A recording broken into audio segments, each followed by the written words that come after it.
The problem is I think sometimes you sell yourself short just to make a flip. He's not gonna say no to $5,000. I have faith in you. I'm on my way to New Zealand to deliver 4 Rolexes. This should be fun. This is almost like, and I hate to say it, but a warning, because I'm gonna make some changes over there. Wow, wow, wow, wow, wow. This wheel's completely bent. Fire definitely ravaged. Is it the real watch or is it not the real watch? I'm gonna say if this movement is...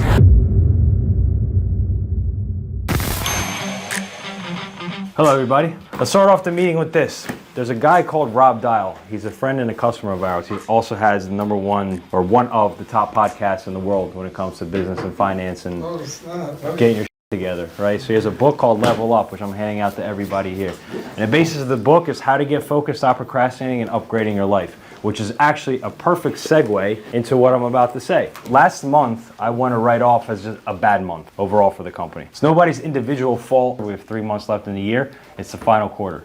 This is literally the busiest time historically that our business gets, which is where we really got to kick things into gear. Came into the office yesterday, came into the office this morning. There was 4 leads from Dave in the system from Wednesday. Dave, you're under your monthly average this month.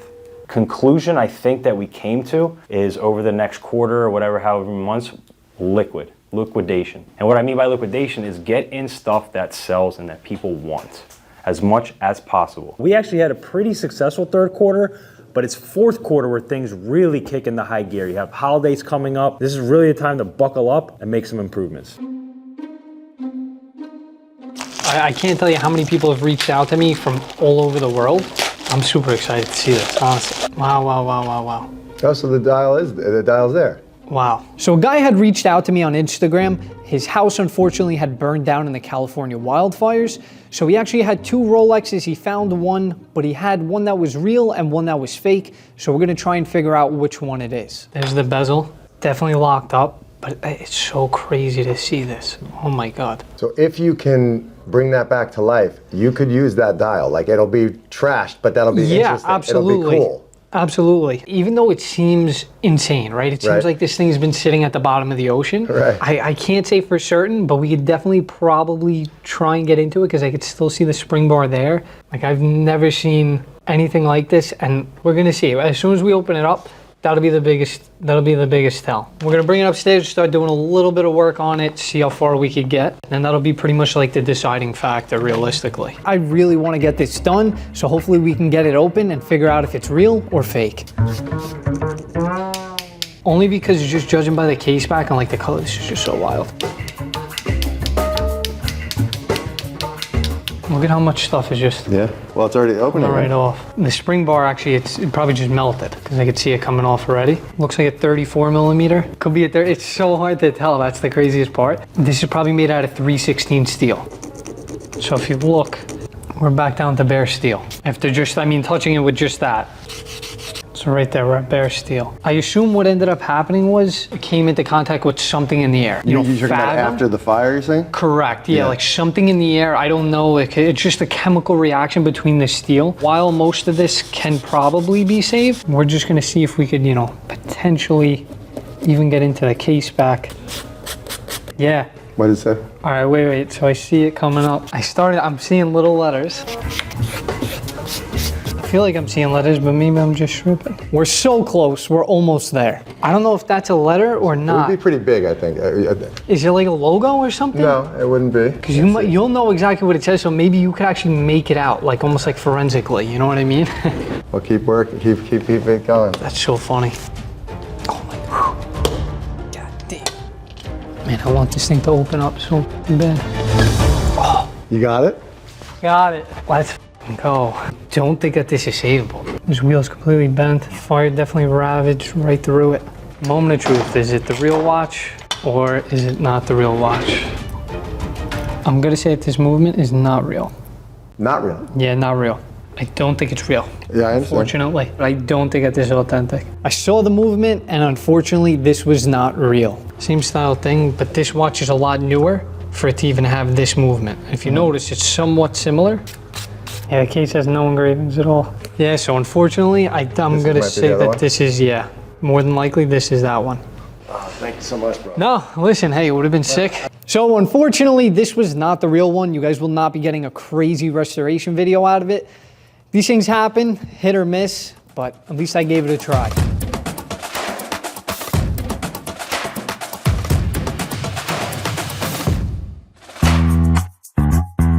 my line of thinking is as follows, right? You want to be 13,000. You want the guy to pay us 13. Yeah. I want him to pay 18. If somebody's looking for that watch, just think about the logic. Here's how I look at it. If somebody's looking for that specific watch, and that means that they really want it. If they're already expressing interest in that watch, they're not going to let it go for 5,000. Also considering the fact that there isn't a cheaper one out there. Sure, but we also take his trade in for cheap. We have this watch as a third trade already. What's the difference at this point? I know. He's not going to say no to $5,000. 10,000, I get it, because 10,000 on that watch is 25%. Yeah. Okay. And I know you can do it. I have faith in you. The problem is I think sometimes you sell yourself short just to make a flip. It's quick, fast. Get the numbers up. Get the numbers up, you know? Listen, I'm with the numbers. How am I going to hit the $13.5 million goal? What do you mean? You're already there. Adrian, the bet was if I hit over $13.5 million on the year, we get free Sixers tickets, no? I'm with it. That's what I'm saying. How am I going to hit those goals? Do you want the free Sixers tickets? We got to find this happy medium between like aiming for the revenue, but at the same token, meeting that margin threshold. Yeah. At the end of the day, you're not getting paid on revenue. You're not. Of course. Would you rather do 500,000 a month at 20%, or would you rather do $1 million a month at 19%? It depends if the bonus structure is in place. As is, I'm going to talk about the bonus structure with everybody individually. Basically. This guy's a hog. Bro, I probably sell the most watches while I'm not at work.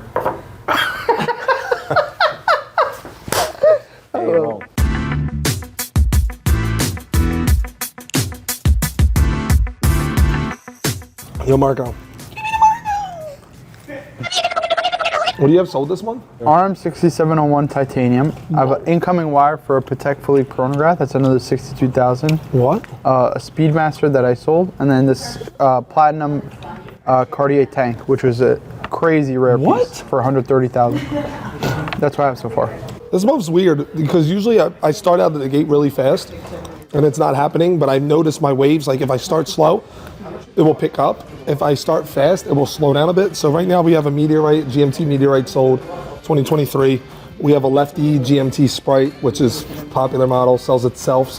And then we have a pending John Mayer. What about the concept? He doesn't want the concept? He's deciding, but I think the John Mayer is going to make more sense for everyday wear, for the fact that it's fully discontinued now. He could wear it a lot. He don't have a yellow gold watch. Working on a lot of wholesale jewelry, so hitting up a bunch of new jewelry clients, possibly a watch, hopefully. What kind of watch? Been a Grubel, which would be amazing. Sorry. That's awesome. But yeah, and a bunch of wholesale. Managed to sell more than a few things just to start the month off. We got like 150K. Busy month ahead. Hopefully we can get some sales going, and I will check back in with you guys later. As I mentioned, everybody, I want to call in everybody individually just to get and I'm going to do this every 3 months. Your sales are down in comparison to what they used to be and what they can be, and that's of no fault of yours. And you're averaging 800,000 a month, which is still great, and I know you're holding good margins. My question, the reason that I want to have to sit down with you is not so much to tell you what to do, but to kind of ask you, what do you think is missing from the equation? For right now, like organization, man, I'm struggling. Like, Yeah. Like I'm just so much all over the place, bro. It's eating me alive, you know what I'm saying? Between like just everything. Like I feel like I'm always trying to like catch up. You know how present I am when it comes to deals. Like I'm very involved, and if I have 10 deals that I'm working on, I want those people to be taken care of to the fullest extent. Before the sale, during the sale, after the sale, and so on. You know what I'm saying? And that's why I have so much return business, is because you know, maybe I have 5 people every single month that are buying watches consistently because I'm just taking care of people like that. Organizing that and time management is really something that I've been struggling with. I want you to make a schedule for me, what that looks like for you, because I can't make it for you. I don't know. Your day flow is different than his day flow and mine. Marco's doing buying, Kevin's customer service king, I'm doing whatever, Roman's doing whatever. Like your shit. I just have to build that for myself because it's just been so a mess. Like, and I know it's a mess too. That's the worst part about it. Obviously, compared to how I used to be, things are a lot different, right? And I think. Well, what changed, do you think? I focused, like, I had to sort of prioritize, like, my mental health as well, because I did go through some pretty hard times that, like, I don't really talk about, just, like, on my own personal thing. And I think, like, from last year to this year I really needed to, like, sort of take that time away as soon as I got home, and just also, like, be present after work, like, just. Yeah, it's important. This year's sales have sort of dropped for me for that reason, and I'm fully aware of it. Like, I'm very self-aware when it comes to that stuff. So right now I just want to sort of reset and try to find the balance so I can finish out this year strong and then go into the next year in a more healthy way. I think you're in a category where you started, and then you saw massive success early, and that's what you get used to, and you think that that's the norm. Right. This, again, you got used to a certain thing. Alex was the top guy, and then now you have the thing is, competition. like, I don't mind. Like, I love to see that stuff. I wanted to see like everyone sort of on equal playing fields, or some doing better than the others, because it just shows that we're growing the sales team, right? It wasn't, I never wanted it to just be like, oh, Alex is doing good. I wanted it to be like, everyone's doing good. Yeah. Everyone has their months. It happens, right? Now it's sort of, everyone else is doing their own thing, and like, I'm back to myself, where I'm like, all right, I need to figure out what the fuck's going on. So when it comes to Alex, I'm always very proud of him. He's an exceptional performer, and he's like a little brother to me. This year, his sales are not where they used to be. I know with 100% that he's not on the downward trajectory. In fact, this is a great time for him to really analyze his life at Luxury Bazaar, his life outside Luxury Bazaar, to make sure he gets back on track, and I will be there every step of the way. The more I've been posting, the more personal shit I've been posting too. I've been growing followers like crazy. Engagement's through the roof. It's good. People are messaging me like crazy. Like, people actually like feel like they're part of the life that I'm living, and I sort of want to share that more often and try to build on that. So, and it's been paying off like crazy. Maybe not sales wise, but right now it's like a lot of people are knowing who I am, and I kind of like that, because it'll bring more business hopefully in the future. But it's just a timing thing, so I gotta figure that out. And I'll make that schedule, and I'll send it to you, but I'll join you guys as well. All right, I'm super proud of you as always. Awesome. All right? Appreciate you, bro. This year I prioritized myself a lot more. It definitely affected my sales, but at the end of the day, it's gonna help me be more consistent in the long run. Now it's time to go to New Zealand and deliver a few watches. I do a lot of hand deliveries throughout the year. I never film them. For this one, I'll bring you guys along. It's going to be my first time out of the country. My first time going to JFK. Right now I'm headed to New York. I have to go pick up a date just that he told me to get for him last night. So we made it happen. I'm just stopping by the city before I go to the airport, grabbing the watch. I do have 3 watches with me. I have a platinum Daytona, a white gold Daytona blue dial, and a white gold Daytona on Oyster Flex. Yo. What's up, buddy? What's up, brother? Jags. Ooh.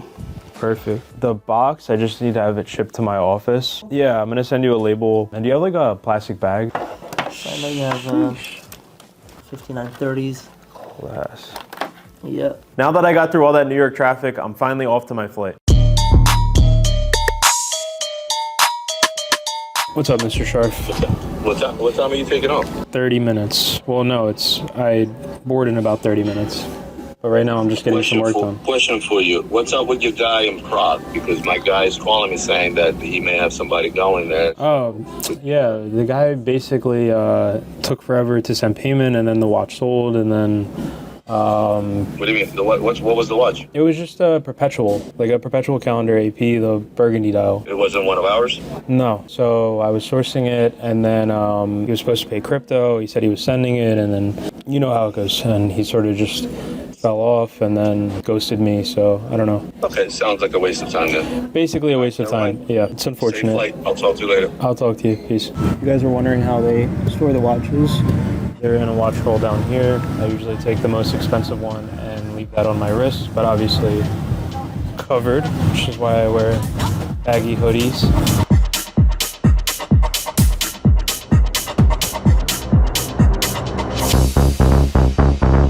All right, here we go. So I just got back from my client's room. We did the exchange. I was just picking up these watches. We had a really good conversation, and then also I sized some of the watches that he bought.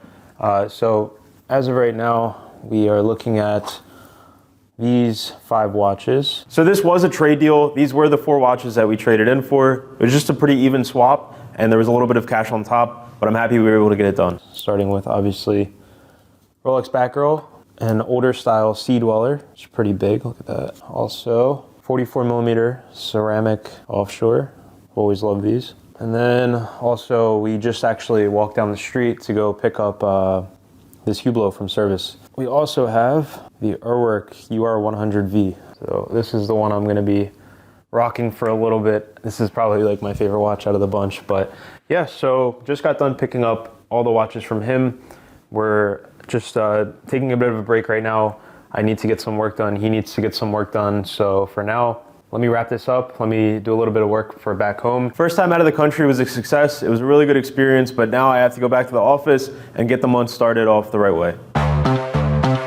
9 months down, we're at 6.16 million you in sales. At 684,000 a month, which is phenomenal. It's decent. Really good. Trying to go higher if it's decent. I know your success rate on sourcing watches is probably higher than anybody here, and it's for one thing and one thing only. Your customer service skills are insane. Yeah, I know. I'm trying to get it higher. And to be in this business, especially dealing with retail clients, it's all relationship based. Yeah. Every one of your guys that comes back and comes back heavy, it's because you're boys with them. Yeah. And that's super.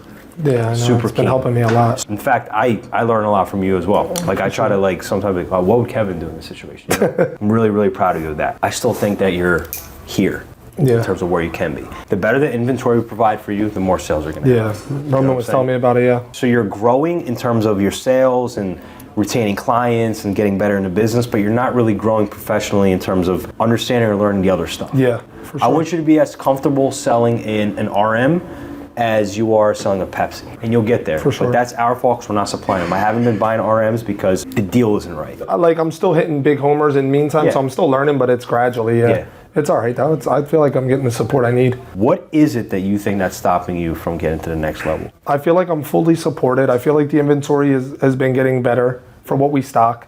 I feel like I hit the homers here and there. The sourcing can be challenging based on what it is. I don't know. I would just say maybe like still what I post maybe. I still think, but then again, I don't know. I feel like it could be time management. I don't know. My time's gotten better now. I feel like there's more that we can be doing with their time. In other words, I get that it's hard to kind of get in the rhythm of things because you're being pulled in all types of directions. You got to put the order in. You got to go QC the watch. This client's calling you about some problem. It's hard to get in that rhythm. What I want for the next year, and especially this quarter, is for us to start like making habits. How are you getting new contacts? Is it randomly people contacting you, or are you going out and getting people? I mean, I've been trying to be creative, man. My car got it on the back of my car for my IG. I got like 1,000 business cards printed. I hand them out where I go. Okay. So cigar lounges, nails my new spot. Good. I was up at a cigar lounge. I want to start getting into golf, even though I can't golf. Maybe I'll come out and hit some balls. I don't know, bro. I'll talk to anybody.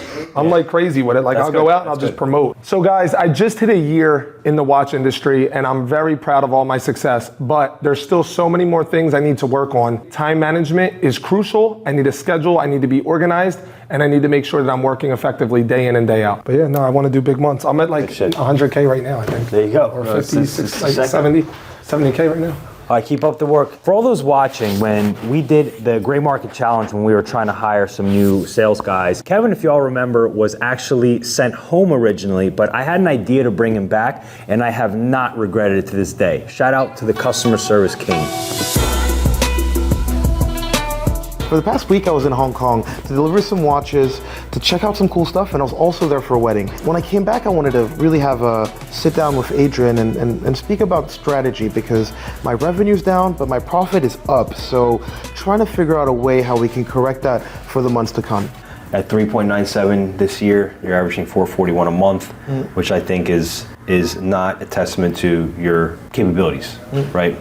I know that the situation that you had with that stroke, I think will just derailed you. Yeah, I mean, I do see some like deficits. It's really tough to, it's just tough, right? I mean, before that I was gunning, you know, I was getting like 800K months. I know, you were gunning. I know. 700K months, and then it just... There's some type of derailment. Yeah. And one of the things that I've noticed with you is, and I hate to say it, I don't know what the term is, but a warning, because I'm gonna make some changes over there, and you're gonna see soon.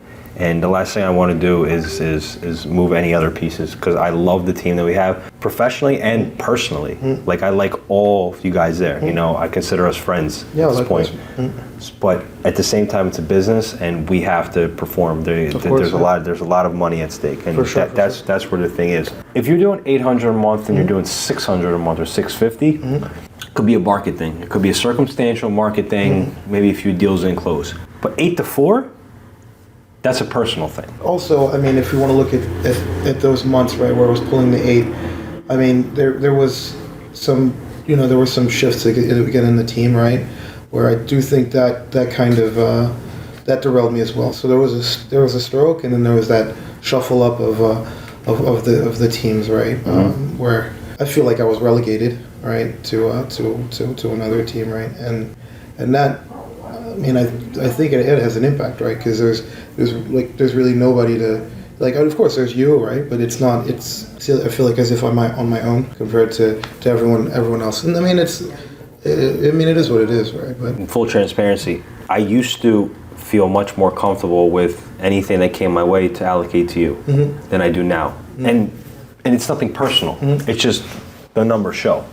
And the Zendesk shows. I don't want to have that. I want everybody that works here as part of our team, any piece that comes in that I sign off as a lead, I should have the same feeling for the most part, within a certain margin, to pass to you or Kevin or Marco or Alex or Ann or anything. I don't have that with you right now. But this next quarter, and this is good. It's good that I don't have that with you because show me, prove to me, and more importantly, prove to yourself that I can trust you again. If I thought this performance is all that you can do, I would not be concerned for you or anything. I would just say, hey, this is what you're capable of. But anytime I see somebody's capabilities not being met, that pisses me off. So what I want you to do from here is send me a schedule of what a perfect work day would look like for you. okay. And that's it. And I believe in you, I'm counting on you. I think that we can really get your sales figures out and for you to continue on into 2024. Sure, yeah. Because that's really what I want. No, All right? for sure, definitely. Cool, man. Appreciate it. Yep. Dave, in regards to all the salespeople, is probably the best spoken guy, very knowledgeable about watches, so I want to see him succeed.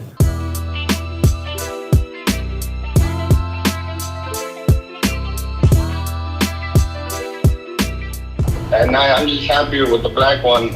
But if I can't do it, I mean, I can't take that loss. I mean, I just got the watch, and he told me 14.5 Right. for the 2023 date, and Correct. he said 14. That he could do 14 for it. What do you think is fair? It's fair for us to take it back for the price we sold it to you for, stock it for $23,000, which is far over our procurement requirements, and sell you the watch for the sub for 14 without any penalty. What is it? No. I know. For my fault, my screw up. I know it's not your fault. I'm not blaming y'all, and I know you're not at fault for this. It's just me that I guess from the beginning I should have done my research, and I really wanted the black one, and I should have kept. Let me just ask you a question. What is your proposal then? I just know I want the black one.